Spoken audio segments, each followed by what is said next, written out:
Yes, guys, it's not clickbait. I am letting go of the C7Z. Honestly, just saying it like that, it gives me a little bit of anxiety. I'm not gonna lie, man. I truly, truly love this car.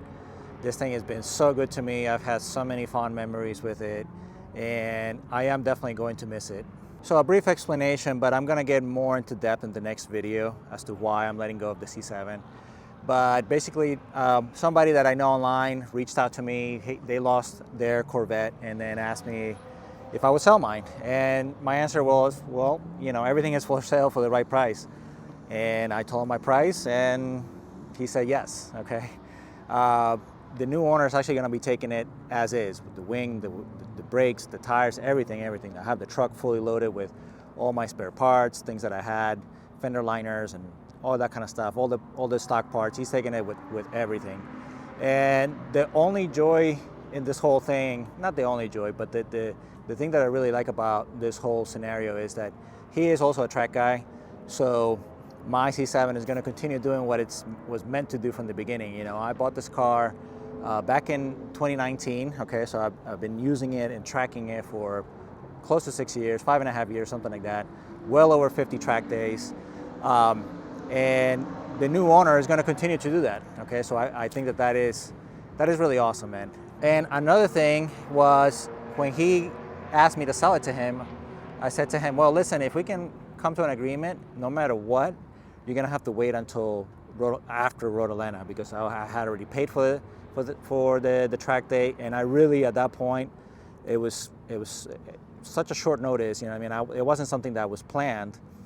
I really wanted to track it at least one more time. So I'm still here at Road Atlanta. You guys might have seen the video that I made doing the track review on the endless brake pads. So it's the next day, okay? And he's actually coming and picking up the car after I'm done, you know, tracking it for, you know, today. So my second day up here at Road Atlanta. But I don't want this to be like a negative video, okay? So I think what I'm gonna do is one of the videos that I've been meaning to do, which was a long-term review in my ownership, what I think about long-term tracking these cars. So I'm gonna try to attempt to do that in this same video. Let's go take a stroll out the track and I'll kind of give you my thoughts as we drive around beautiful Road Atlanta.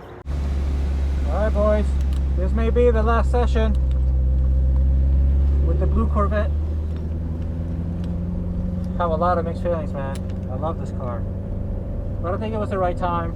I got all the money that I wanted, and it's going to somebody who's gonna keep tracking it. So that's a huge positive. We got some heavy artillery in front of us. Let's see if we can keep up. R8, Viper ACR, Extreme, and then in front of them, I believe a Lamborghini Super Trofeo GT3 or GTR or something. Yeah, guys, I've had this car for over 5.5 years. I've put well over 10,000 track miles on it. And I can tell you guys that I have nothing but good things to say about this car. It's been nothing short of amazing. It's been extremely capable, extremely reliable. And it's a platform that's really allowed me to grow into it. You know, when I first started driving this car, I was really not that capable of a driver, and I don't consider myself an excellent driver now or anything like that. I still consider myself a novice, but I've been able to explore my capabilities, you know, improve my capabilities as a driver in incremental steps. You know, the capability of the car was always there, you know, and it's just allowed me to grow into it, and I've just been able to slowly and methodically at my own pace being able to, like I said, just grow into the car. I think the first time that I went out with the car, we went out to Sebring, and like first session out, I was able to throw down a 226, which at the time, to be honest with you, I was really happy with, you know. And I've come such a long way. You know, the last time I was at Sebring, I was able to throw down a 215.6, and you know, I feel like the capability of the car was always there. It's just, you know, been me as a driver being able to slowly improve, and the car has just been there to support me. You know, it's never been a car that's, you know, wanted to bite me in the ass. It's never been something that I've been afraid of. Okay. At the beginning, I thought that it was going to be a very, you know, difficult car to drive, but honestly, it's really not. It's extremely balanced. When you look at it, the weight distribution is almost 50-50. The car is very, very balanced right out of the box. So it's not a car that, you know, at face value, because it has a lot of power and a lot of torque. It would seem, or you would think that it's a car that is just very difficult to drive, very difficult to control, but it's really nothing like that. It's honestly a joy to drive. You know, it's very smooth. And yes, if you're an idiot and you just, you know, smash the throttle in first gear coming out of a corner, yeah, you know, it'll bite you. But you know, if you drive it sensibly, it's a very rewarding, very balanced car, that, like I said, you could definitely grow into. And a big part of it is honestly the electronics. Okay, the traction control on this car, the PTM, or performance traction management on this car, it's really incredible. GM did a very, very good job on it. I don't know of many cars that have this level of adjustability. Okay, I think it has like 5 levels of adjustability when you go into the PTM mode, into the traction control mode. You know, and from all the way down from wet, which basically like even half throttle, it cuts power, all the way up to race 2, where you can literally drift this car and it's not really going to stop you from doing that. You know, it really mostly kicks in like, you know, coming out of corners and stuff like that. Again, you know, the car has a lot of torque and stuff like that, but it's not a system that is it's not there to completely save you if you don't want it. Okay, and it's not as intrusive as you would think it would need to be to keep, you know, 650 horsepower, 650 foot-pounds of torque, you know, going in a straight line. Once you get used to it, and once you learn how to use the system, it is really amazing, and it really helps you, you know, throw down some laps. I mean, I've even tried to drive the car with everything off, and the balance is still there, okay, but it's definitely much easier to drive, or not to drive, but at least to throttle out, okay, out of low speed corners, with the PTM on. One of the biggest things about this car, man, is that it's extremely reliable. I've never had a major failure or any kind of mechanical issue that's left me stranded or has left me, you know, without being able to finish a track day in this car at all whatsoever. I've had a few things that did happen, okay, mechanical issues from wear and tear, but nothing major. One of them was I had a heat exchanger that I got punctured by a rock, but you know, that's something that could happen to any car. And then I had a spring adjuster, or a spring cup. It's not a cup, it's an adjusting pad, okay, that the epoxy broke off of, and then it allowed the pad to completely rotate. But I did a whole track weekend with it like that. Actually, I might have done a few track weekends with it like that, and honestly, it didn't like completely change the way the car handled. The only thing that I noticed was that I would keep adjusting the height, and it would just keep lowering. But I was able to repair that, and then, you know, it's been good ever since. Besides that, guys, again, no major issues. Oh, one more thing. I had the OEM catalytic converters were starting to fail. They didn't actually fail on me, okay, so I don't consider it a failure, but they were starting to fail. But that was after almost 5 years of tracking, and an average of 12 track days a year. The only things that I really had to upgrade on the car, and it wasn't really a must, but I did end up upgrading the brake system in the car. I went from the stock system to the AP racing kit from Essex, especially in the front. Now, after like 3 years of tracking the car, the stock calipers were basically toast. They just needed a rebuild. And honestly, I think that, you know, they would have been fine with a rebuild. Now, I will say that the car, or the brake system, became better once I did the AP kit, but it's definitely not something that you must have. Okay, at that point, it wasn't really about like braking power or braking force. It was more about pedal feel, okay, and stuff like that. You know, nuance about braking. It wasn't really about braking performance. The stock system, the stock braking system performance was honestly right up there with the AP kit. So don't think that you have to go straight to APs with these kind of cars. One thing that did make a big difference for me was changing to the big wing and the big splitter. Even though the APR stuff is not like true motorsports type of deal, okay, it's more of a universal, you know, they use universal shapes and stuff like that. And the front splitter kit is not like a true splitter. It is a big enough change from the factory that it really transformed the car, the way the car drives. It became much more stable at high speed and coming into brake zones. It also became much more confidence inspired, okay, inspiring. The car did have a hint of understeer, but it was a very predictable understeer, okay?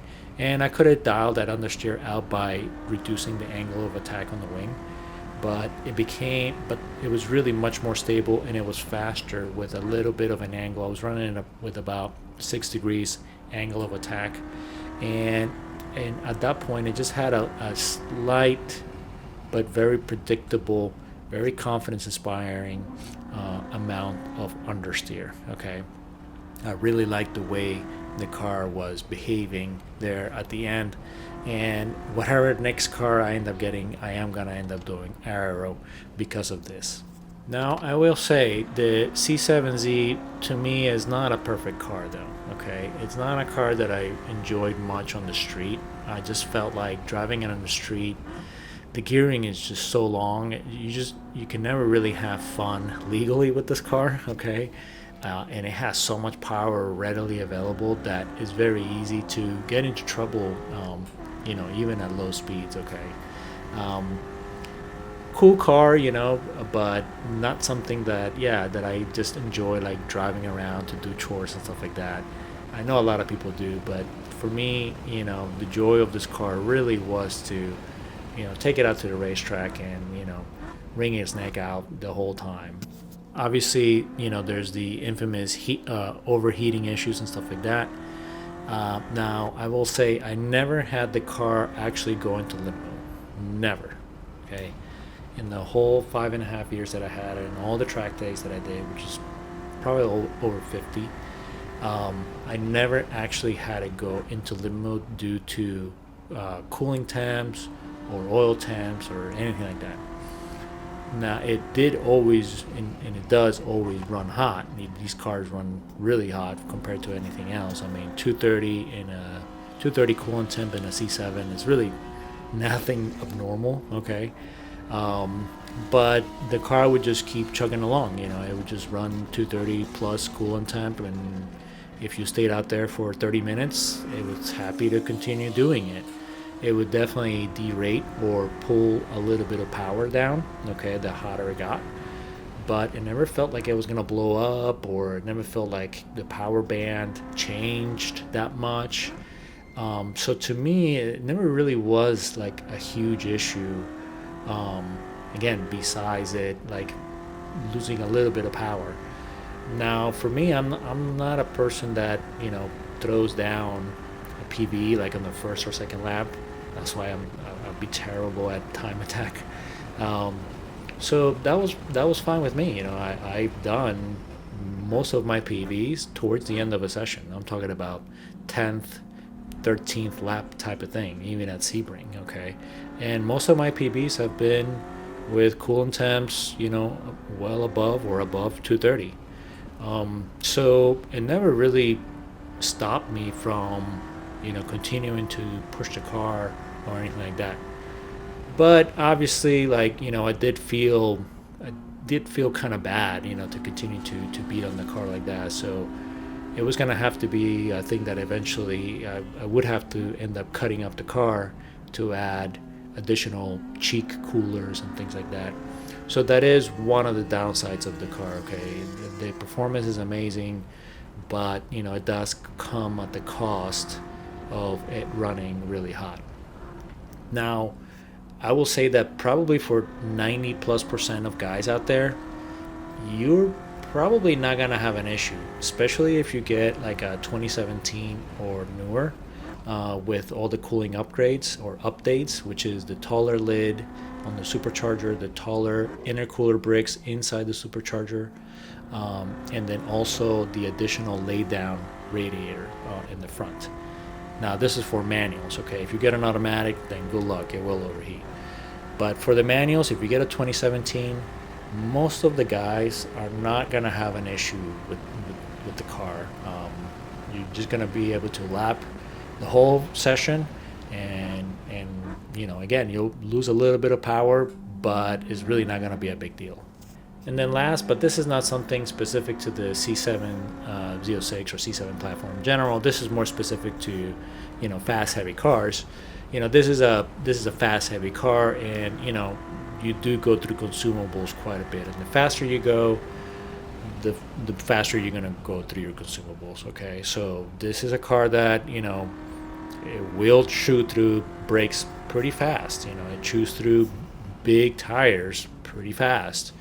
You know, there's 10 quarts of oil that goes into the dry sump tank. Okay, so, you know, but that said, you know, the recommended oil from the factory to run on track days is the Mobil 1 15W50.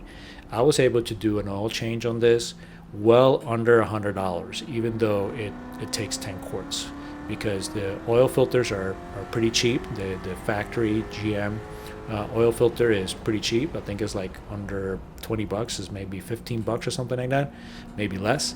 And then the Mobil 1 15W50, here's a little hack for you guys. You can get it at Walmart, and you'll get all 10 quarts for like 70 bucks. Okay, now in this time of tariffs and stuff like that, it may be going up, but that was my experience the whole time. I never paid over $100 to do an oil change on this car.